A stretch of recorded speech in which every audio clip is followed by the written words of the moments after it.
велика честь. Наші гості керівники урядів держав з різних регіонів Європи, але сьогодні вони разом з нами. Це дуже важливо, я підкреслюю, на нашій зустрічі. Дуже важливий, потужний сигнал для, перш за все, для наших народ. І це the people of Ukraine. That is the signal that unites Ukraine, that unites Ukraine with the European Union. It's the unity in the fight against Russian aggression. Dear friends, your visit is an important sign of solidarity and support to Ukraine. We highly value this.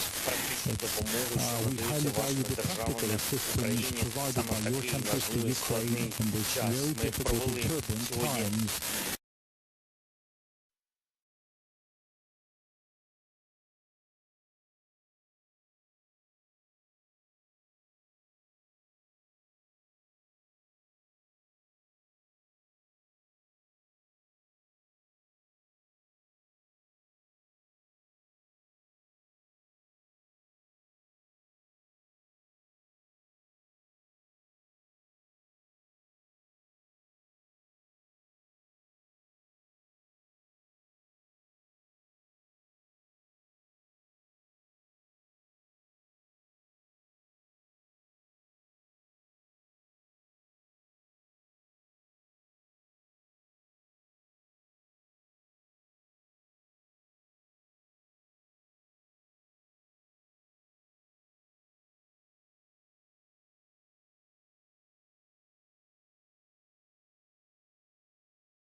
Of Ukraine and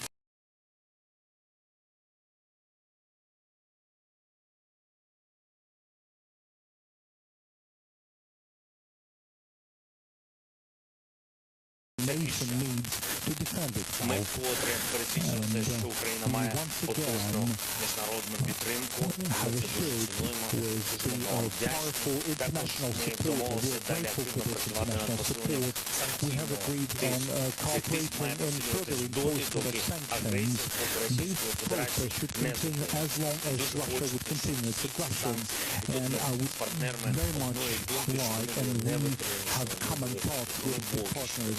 We want those sanctions to be very effective, to be active, so that Russia would truly feel those sanctions. And I like to underline that the Russians and Russian military should feel bad, not very good after such sanctions. I'm convinced that we will be successful, and this is something we have discussed, that should we impose those sanctions, we need to impose them effectively and comprehensively. We should not only raise the issue with regards to limitation of the supply of energy resources from Russia to Europe. It should be an embargo, an oil embargo, gas embargo, and today we have discussed the reinforcement of financial support to Ukraine. We're talking specific projects on the reconstruction of our country after the war. These are the projects that our guests would participate in, and this will happen. This would mean only the assistance with the reconstruction of Ukraine after the ruination caused of the Russian Federation. This will be a difficult task, but it's not only the reconstruction, it's about the unity, so that the people of different nations would feel that they've made an important contribution in the future of Ukraine. And we'll also talk on Ukraine's movement towards the European Union, and we believe that Ukraine has earned an accelerated path towards the European Union, and we truly count on your support, on the support of your teams, on the support of your people, your society. We believe ourselves equal. We do not believe that we are better, but we truly believe ourselves to be equal. We want to be in the same union with the partners and friends who are today with us and who are helping us, and I'm very grateful to you for that. Thank you. Заява прем'єр-міністра Королівства Іспанії. Thank you, President Zelensky, for your kind invitation and for helping us to make this trip possible. This is a special year for Spain and Ukraine as we celebrate 30th anniversary of diplomatic relations between our two countries. My visit today is the first ever paid by Spanish Prime Minister of the government to Ukraine. And although I would like to come to Kyiv in completely different circumstances,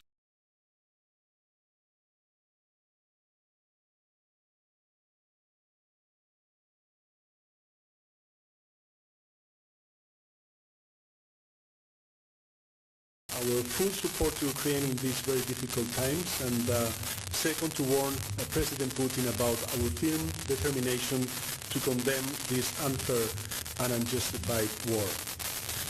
Since the beginning of Putin invasions, Kyiv and Ukraine have become the heart of Europe, a strong symbol of courage and dignity in the defense of the high values and principles upon which Europe is founded. Being here in person gives me an even more clear perspective of what is at stake and makes me even more determined in my firm commitment to support Ukraine as much as we can in our national capacity. You have clearly expressed, President Zelensky, your European vocation, making use of your right to choose your own destiny. You have our support in this legitimate aspiration. It is clear that you belong to European family. I will bring back with me to Spain your testimony, a testimony of hope represented by Ukrainians' resistance, but also a testimony of rejection and indignation for atrocities of the war and its perpetrators. Today from Kyiv, I want to say to all the Ukrainian people that you are not alone. Europe is with you. The world, I believe, is with you, and we will not abandon you. Let me be clear. Europe stands united with Ukraine, and Europe stands united against this illegal and unfair war initiated by Putin. We want peace for Ukraine, and we want Putin to be held accountable for his crimes. We'll keep on helping Ukraine and Ukrainian people until we reach our goal, which is peace, justice, and freedom for Ukraine. Over the past 3 weeks, Spain has sent humanitarian aid and significant amounts of military material, medical supplies, and weapons. 11 planes with 170 tons of military equipment have already been sent, and we are contributing financially to the European Fund for Peace for the European Union with around 120 million euros. We are fully committed with European Union sanctions to Putin's regime. We have approved a humanitarian package worth 31 million euros, the largest commitment ever made by Spain to a single country. Spain has activated a reception system to address the ongoing humanitarian crisis. We have already gave international protection to 66,000 refugees, and around 137,000 people have arrived to our country. The Spanish people has demonstrated once again their solidarity with those in need. But I am aware that the needs are enormous, and Spain is committed to help. For this reason, we will continue to provide all our political support, humanitarian and financial assistance, and military equipment to Ukraine. In this regard, I would like to make the following announcements.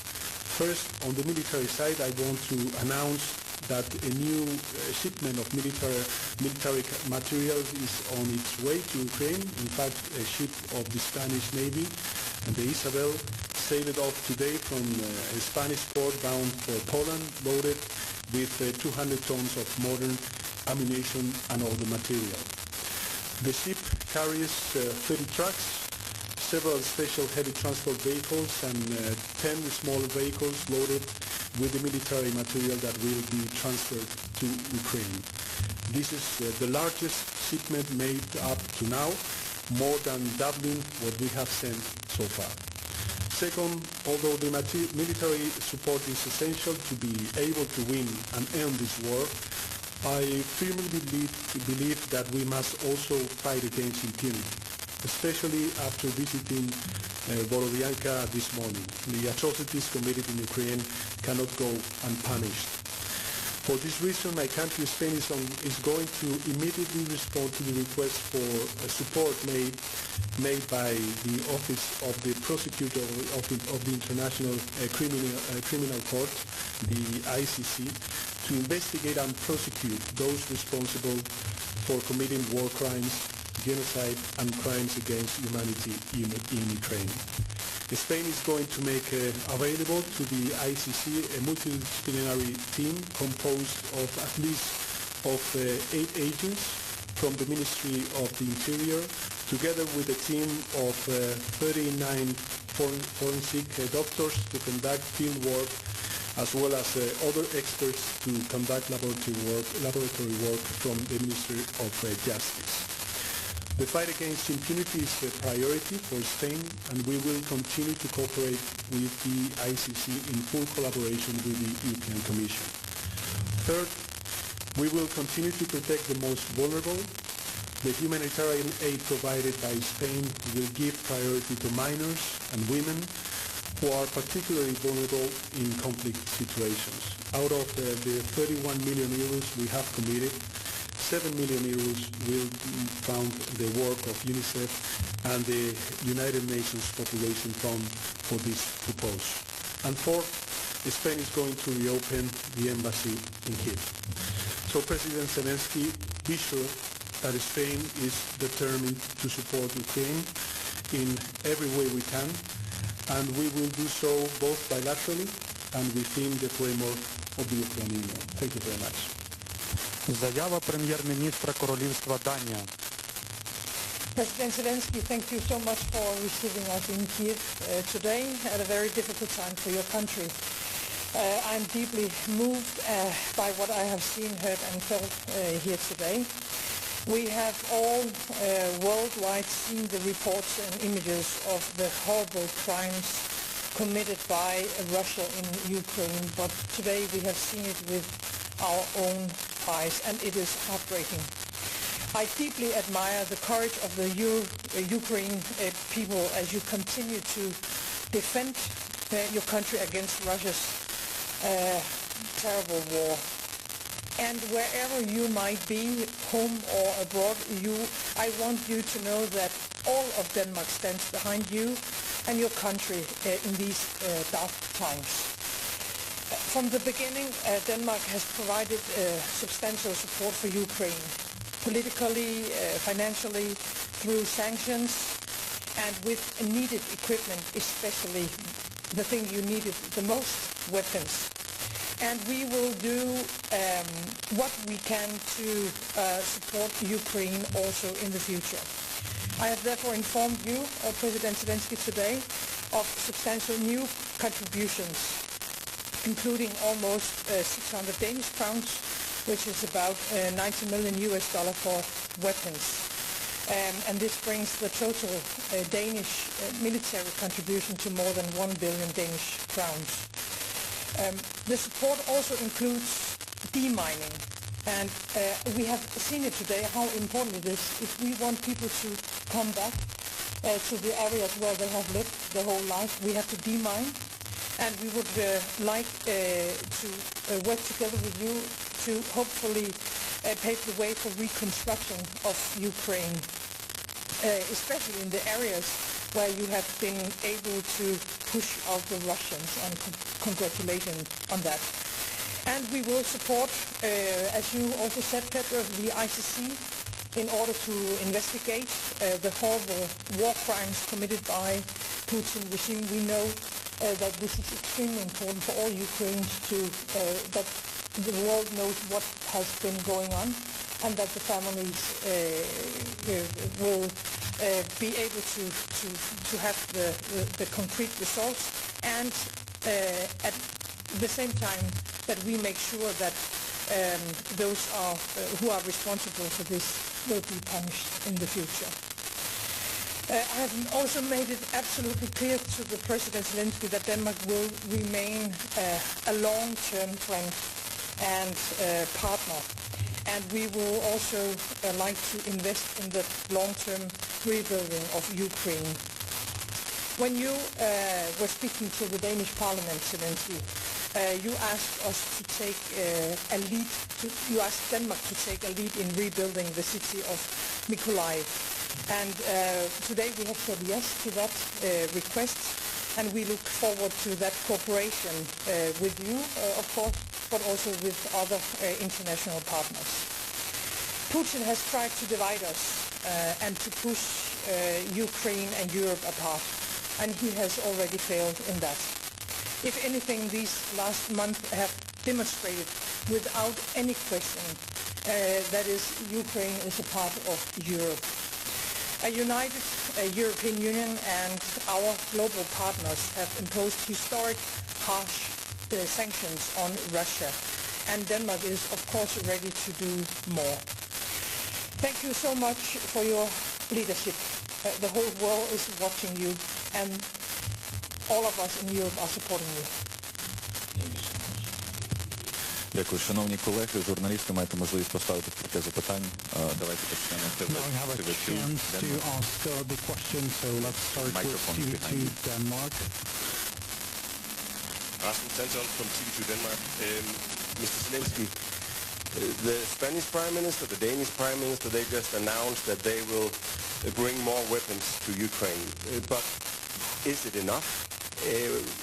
Is it the right type of weapons you in general get from Europe right now? Do you get them in the right pace? I mean, there is a battle of Donbass going on right now. You need them very, very quickly. Do you get them quick enough? Дякую за запитання. Сьогодні більше частина нашої розмови Most of our conversation was Madam Prime Minister and with the Prime Minister of Spain. I will wait. It's very important. Yeah, thank you so much. So indeed, we've spent most of the time of our negotiations to discussing the issue of weapons and the shipment of weapons to Ukraine. This is of an utmost importance. And indeed, we had a conversation about funding, those funding that could support our pensioners, those social benefits. This is where our partners could provide us support. You have to understand that the economy in the middle of the war is not about the economy. It's about closing different gaps. That's a difficult story, but still, without weapons there would be nothing. No economy, no pensions, no salaries. There would be no one to protect. And currently we are raising the issue to have what we need to defend our country. The people of Ukraine have united. This is important, but this is not enough to withstand the large army of Russians insisting on equipment. They have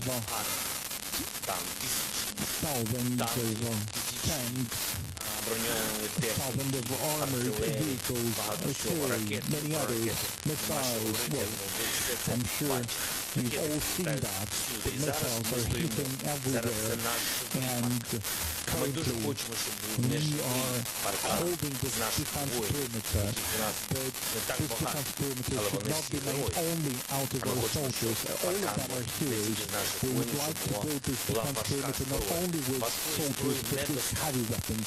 We have insufficient heavy weapons. We've talked a lot about this. We are grateful to our guests for the support of the systems in terms of the weapons that have already been allocated and supplied and the weapons that are en route to Ukraine.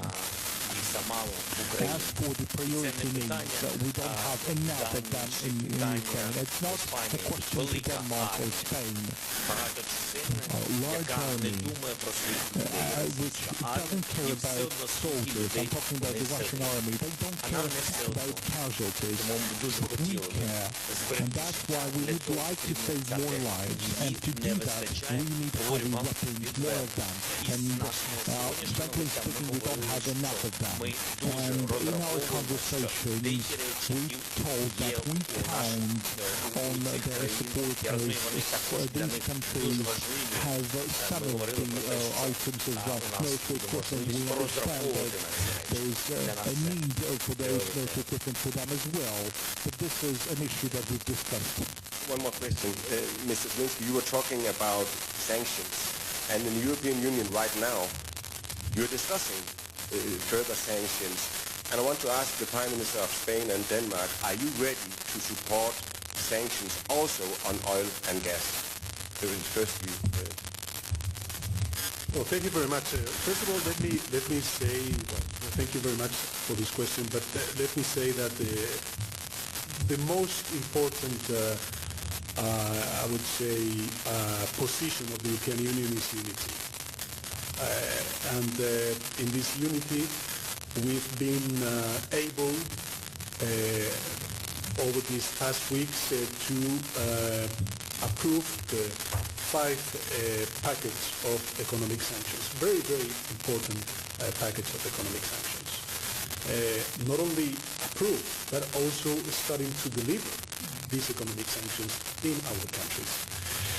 So these are, of course, proposals that some member states already have tabled in the European Council, but it is important that we keep this unity, because this unity is the main asset that we have vis-a-vis, of course, Putin, and regarding the solidarity that we are expressing, Prime Minister of Denmark and Prime Minister of Spain, to the Ukrainian people. But apart from speaking about we are going to ban the oil or the gas, let me just reivindicate the economic package that we already passed in the European Council, the one that the Commission is already working and will be presented in the coming days before the Minister of Foreign Affairs, and we will debate on these new economic sanctions. But I believe that the sanctions, the strength of our unity also represents something, a very important message, not only for the Ukrainian people, but also against Putin, and of course regarding our own populations that of course are behind their governments.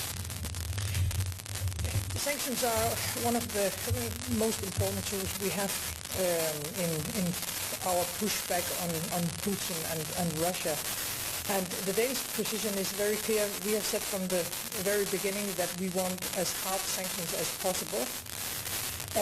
And this is still the Danish position. And we are already now thinking about the next package of sanctions.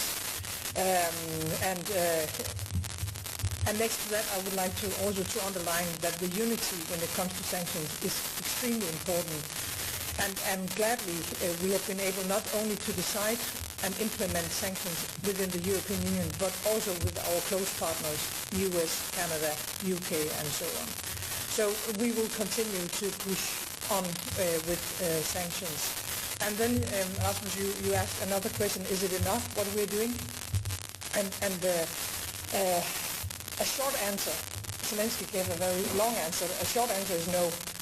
And as long as there is a war in Ukraine, then it's not enough what we are doing. We have already done a lot, and today we are bringing more, also weapons directly to, or we are saying that we are going to deliver weapons.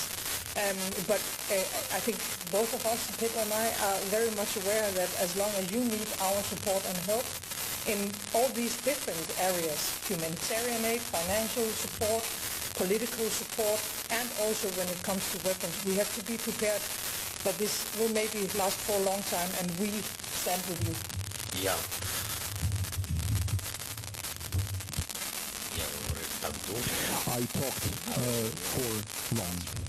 Я говорив так довго для того, щоб And gave you a long answer for the next time for you to say yes very shortly, very curtly.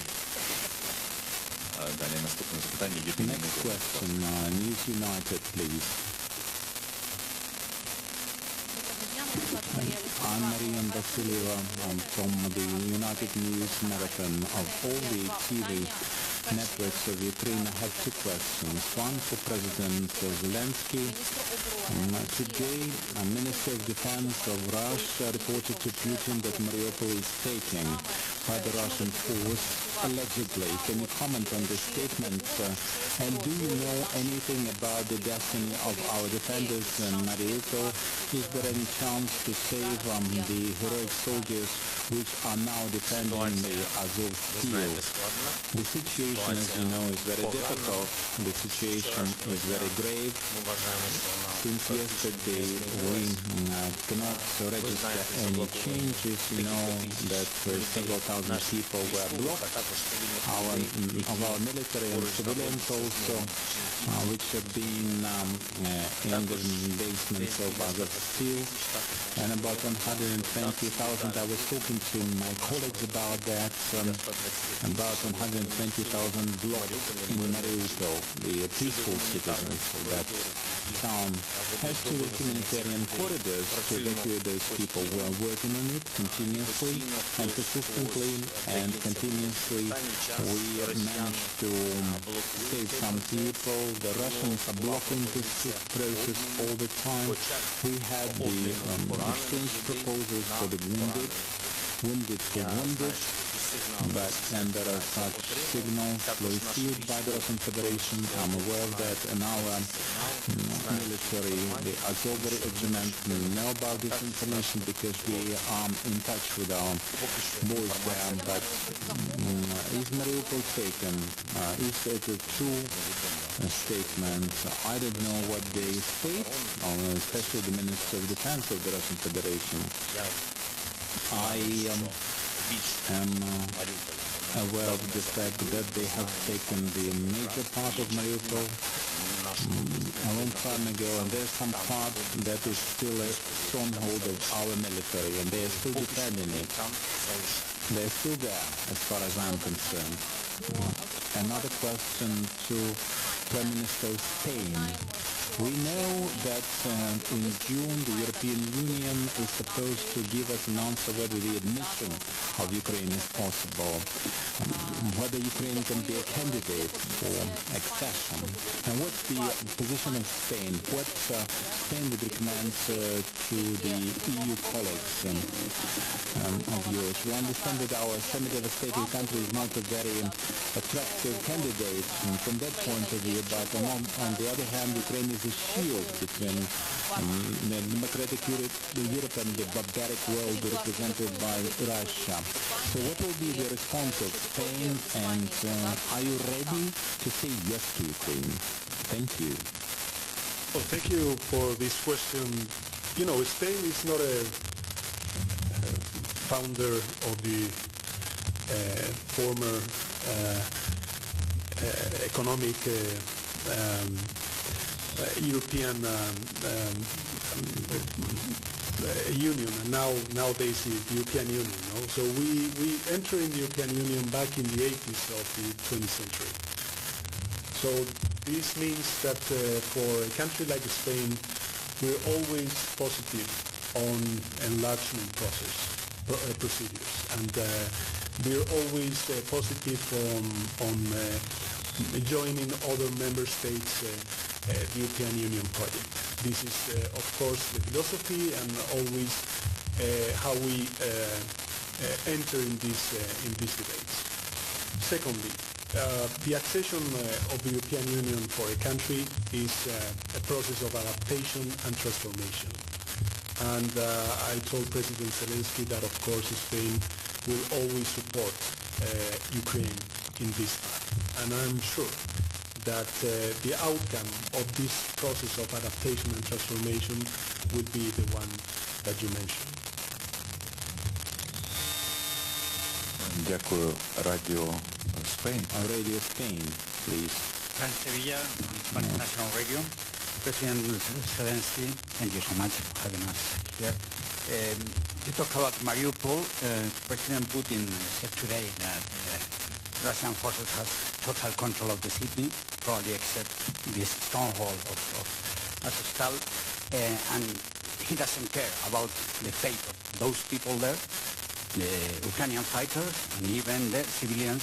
I suppose that there are 1,000 civilians in the stronghold and more than 100,000 civilians in the whole city. How can affect this situation and what is going on in Mariupol to negotiations with the Russian government?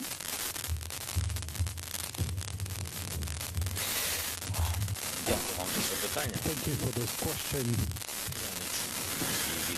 I haven't heard that response from the President of the Russian Federation, but if I should believe to what you've just mentioned, that it's hard to tell how to respond to people who don't care much about everything. And believing human remains human only if it cares. I would underline that deblocking the city of Mariupol, just like other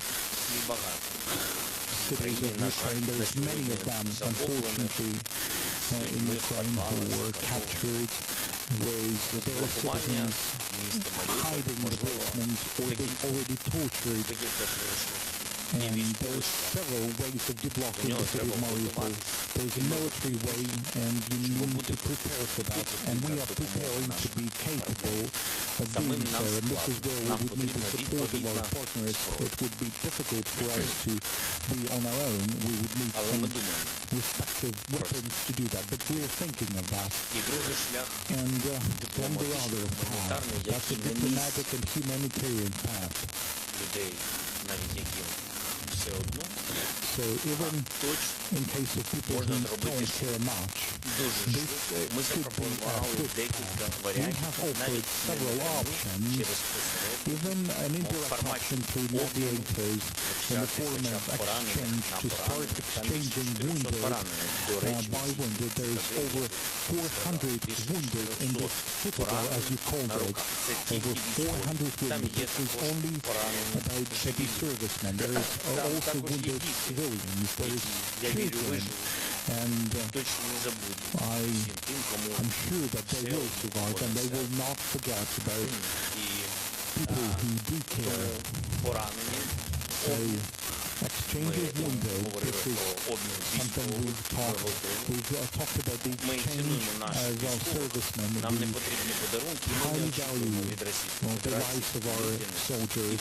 We don't need any present and any humanitarian steps from Russia. That's why we are ready to have any steps that would allow us to save our people. We are also interested in those people who were killed, and some of the people who were killed, and they were abandoned, they were left by the Russians, and we would like to return those bodies because we care. So there is a diplomatic path and a military path. There is no other paths.